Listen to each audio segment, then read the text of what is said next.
अध श्री तृतीय अध्याय भक्ति के कष्ट की निवृत्ति। नारद जी कहते हैं, जब मैं भक्ति, ज्ञान और वैराग्य को स्थापित करने के लिए प्रयत्न पूर्वक श्री सुखदेव जी के कहे हुए भागवत शास्त्र कथा द्वारा उज्जवल ज्ञान यज्ञ करूंगा, यह यज्ञ मुझे कहाँ करना चाहिए? आप इसके लिए कोई स्थान बता दीजिए।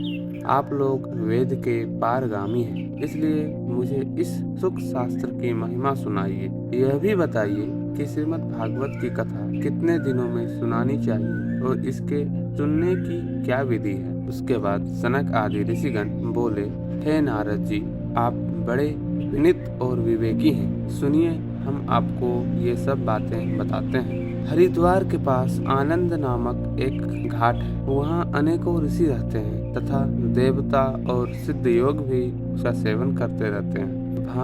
भांति भांति के वृक्ष और लताओं के कारण वह बड़ा सघन है और वहाँ बड़ी कोमल नवीन बालू बिछी हुई है। वह घाट बड़ा ही सुरम्य और एकांत प्रदेश में है। वहाँ हर समय सुनहले कमलों की सुगंध आया करती है। उसके आसपास रहने वाले सिंह, हाथी आदि परस्पर विरोधी जीवों के चित्त में भी वैर भाव नहीं है। वहाँ आप बिना किसी विशेष प्रयत्न के ही ज्ञान यज्ञ आरंभ कर दीजिए। उस स्थान पर कथा में अपूर्व रस का उदय होगा।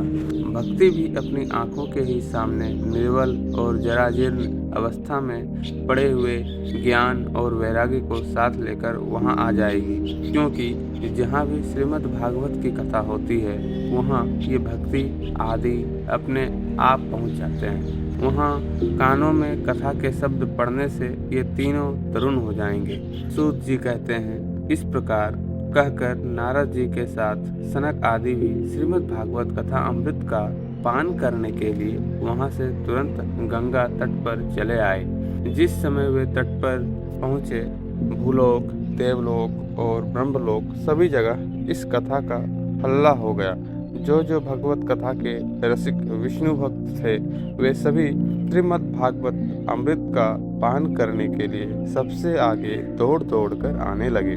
भृगु, वशिष्ठ, च्यवन, गौतम, मेधातिथि, देवल, देवरात, परशुराम, विश्वामित्र, साकल, मार्कंडेय, दत्तात्रेय, पिप्पलाद, योगेश्वर व्यास, पराशर, सायाच्छुक, जाजली और जंगू आदि सभी प्रधान मुनिगण अपने अपने पुत्र, शिष्य और स्त्रियों के समेत बड़े प्रेम से वहां आए।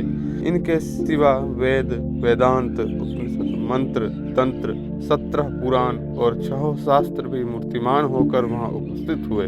गंगा आदि नदियां, पुष्कर आदि सरोवर, कुरुक्षेत्र आदि समस्त क्षेत्र, सारी दिशाएं, दंडक आदि वन, हिमालय आदि पर्वत तथा देव, गंधर्व और दानव आदि सभी कथा सुनने चले आए।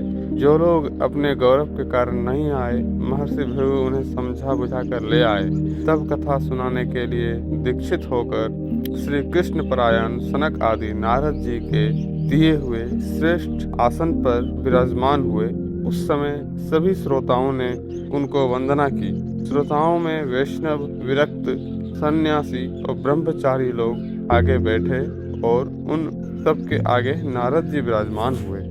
एक और ऋषिगण, एक और देवता, एक और वेद और उपनिषद आदि तथा एक और तीर्थ में बैठे और दूसरी ओर स्त्रियां बैठी। उस समय सब और जय जयकार, नमस्कार और शंखों का शब्द होने लगा और अबीर, गुलाल, खील एवं फूलों की खूब वर्षा होने लगी। कोई कोई देव श्रेष्ठ तो विमानों पर चढ़कर वहां बैठे हुए सब लोगों पर कल्प वृक्ष के पुष्पों की वर्षा करने लगे। सूत जी कहते हैं, इस प्रकार पूजा समाप्त होने पर जब सब लोग एकाग्रचित्त हो गए, तब सनक आदि ऋषि महात्मा नारद जी को श्रीमद् भागवत महात्म्य स्पष्ट करके सुनाने लगे। सनक आदि ने कहा, अब हम आपको इस भागवत शास्त्र की महिमा सुनाते हैं। इसके श्रवण मात्र से मुक्ति हाथ लग जाती है। श्रीमद् भागवत की कथा का सदा सर्वदा सेवन, आस्वादन करना चाहिए। इसके श्रवण मात्र से श्री हरि हृदय में विराजते हैं। इस ग्रंथ में 18,000 श्लोक और 12 स्कंद हैं तथा श्री सुखदेव जी और राजा परीक्षित संवाद है। आप यह भागवत शास्त्र ध्यान देकर सुनिए। यह जीव तभी तक अज्ञानवश इस संसार चक्र में भटकता है जब तक क्षण भर के लिए भी कानों में इस सुख शास्त्र की कथा नहीं पड़ती। बहुत से शास्त्र और पुराण सुनने से क्या लाभ है? इससे तो व्यर्थ का भ्रम बढ़ता है। मुक्ति देने के लिए तो एकमात्र भागवत शास्त्र ही गरज रहा है। जिस घर में नित्य प्रति श्रीमद् भागवत की कथा होती है वह तीर्थ रूप हो जाते हैं और जो लोग उसमें रहते हैं उनके सारे पाप नष्ट हो जाते हैं। हजारों अश्वमेध और सैकड़ों वाजपेयी यज्ञ के इस सुख शास्त्र की कथा का 16वां अंश भी नहीं हो सकते। तपोधनों, जब तक लोग अच्छी तरह श्रीमद् भागवत का श्रवण नहीं करते तभी तक उनके शरीर में पाप निवास करते हैं। फल की दृष्टि से इस सुख शास्त्र कथा की समता गंगा, गया, काशी, पुष्कर या प्रयाग कोई तीर्थ भी नहीं कर सकता है। यदि आपको परम गति की इच्छा है तो अपने मुख से ही श्रीमद् भागवत के आधे अथवा चौथाई श्लोक का भी नित्य नियम पूर्वक पाठ कीजिए। ओमकार, गायत्री, पुरुष सूक्त, तीनों वेद, श्रीमद् भागवत, ओम नमो भगवते वासुदेवाय, यह 12 अक्षर मंत्र 12 मूर्तियों वाले सूर्य भगवान, प्रयाग, संवत स्वरूप, काल, ब्राह्मण, अग्निहोत्र, गौ, द्वादशी तिथि, तुलसी, वसंत ऋतु और भगवान पुरुषोत्तम, इन सब में बुद्धिमान लोग वस्तुतः कोई अंतर नहीं मानते।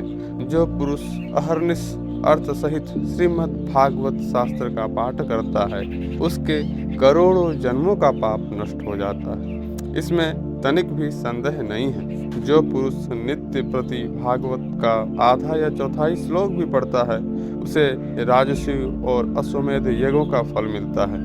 नित्य भागवत का पाठ करना, भगवान का चिंतन करना, तुलसी को सींचना और गौ की सेवा करना, ये चारों एक समान है। जो पुरुष अंत समय में श्रीमद् भागवत का वाक्य सुन लेता है उस पर प्रसन्न होकर भगवान उसे वैकुंठ धाम देते हैं। जो पुरुष इसे सोने के सिंहासन पर रखकर विष्णु भक्त को दान करता है वह अवश्य ही भगवान का सायुज्य प्राप्त करता है। जिस दुष्ट ने अपनी सारी आयु में चित्त को एकाग्र करके श्रीमद् भागवत अमृत का थोड़ा सा भी रसावादन नहीं किया उसने तो अपना सारा जन्म चांडाल और गधे के समान व्यर्थ ही गवा दिया। वह तो अपनी माता को प्रसव पीड़ा पहुंचाने के लिए ही उत्पन्न हुआ।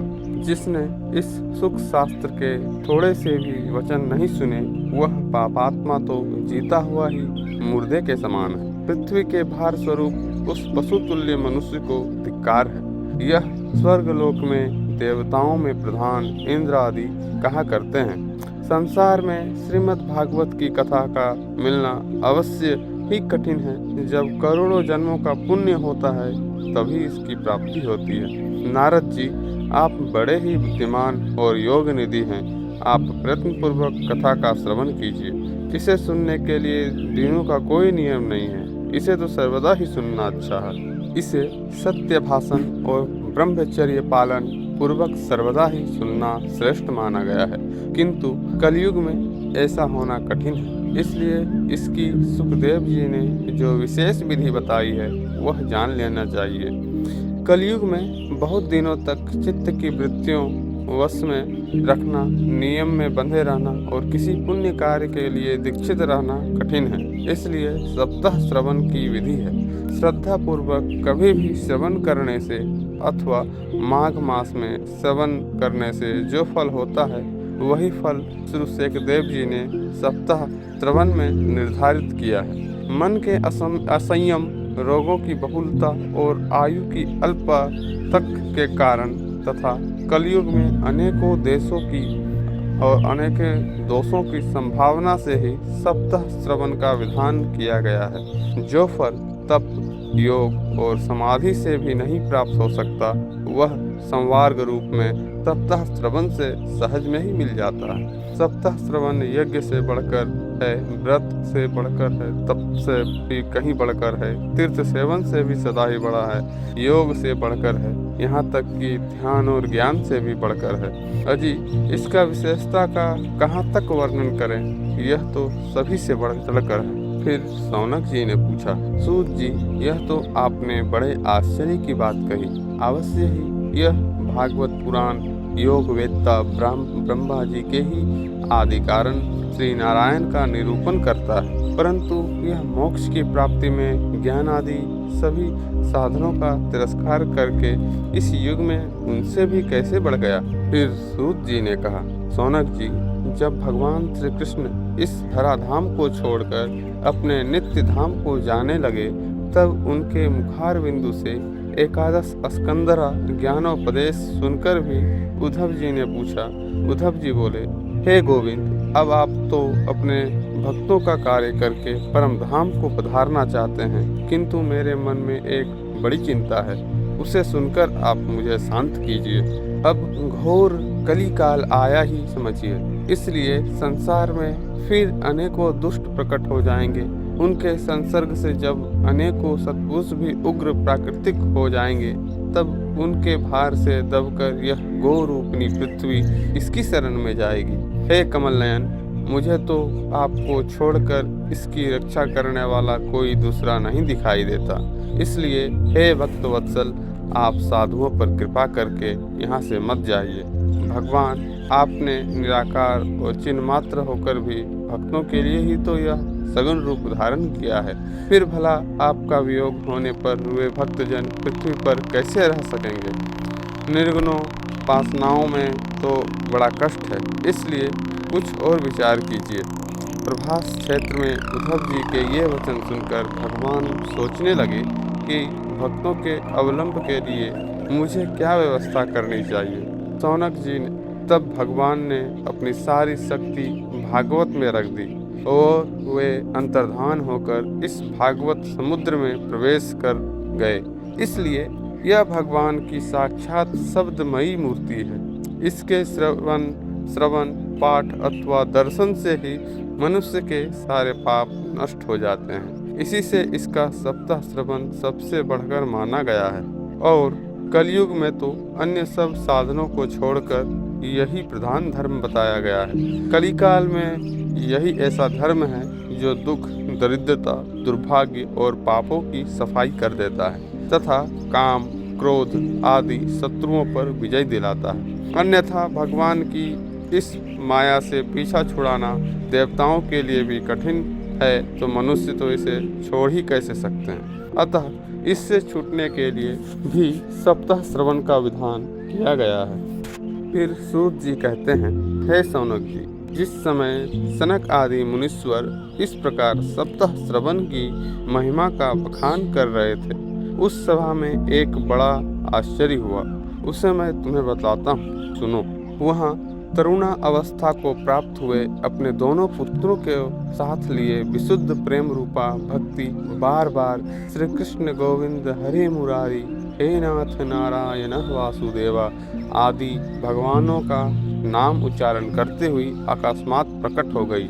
सभी सदस्यों ने देखा कि परम सुंदरी भक्ति रानी भागवत के अर्थों का आभूषण पहने वहाँ पधारी। मुनियों की उस सभा में सभी यह तर्क वितर्क करने लगे कि ये यहाँ कैसे आईं, कैसे प्रविष्ट हुई। तब सनक आदि ने कहा, ये भक्ति देवी है, अभी अभी कथा के अर्थ से निकली है। उनके ये वचन सुनकर भक्ति ने अपने पुत्र समेत अत्यंत विनम्र होकर सनत कुमार जी से कहा। भक्ति बोली, मैं कलयुग में नष्ट प्राय हो गई थी। आपने कथा अमृत से सींचकर मुझे फिर पुष्ट कर दिया। अब आप यह बताइए कि मैं कहाँ रहूं। यह सुनकर सनक आदि ने उससे कहा, तुम भक्तों को भगवान स्वरूप प्रदान करने वाली, अनन्य प्रेम का संपादन करने वाली और संसार के रोगों को निर्मूल करने वाली हो। अतः तुम धैर्य धारण करके नित्य निरंतर विष्णु भक्तों के हृदय में ही निवास करो। यह कलयुग के दोष भले ही सारे संसार पर अपना प्रभाव डाले हैं, किंतु वहाँ तुम पर इनकी दृष्टि भी नहीं पड़ सकती। इस प्रकार उनकी आज्ञा पाते ही भक्ति तुरंत भगवत भक्तों के हृदयों में जा विराजी।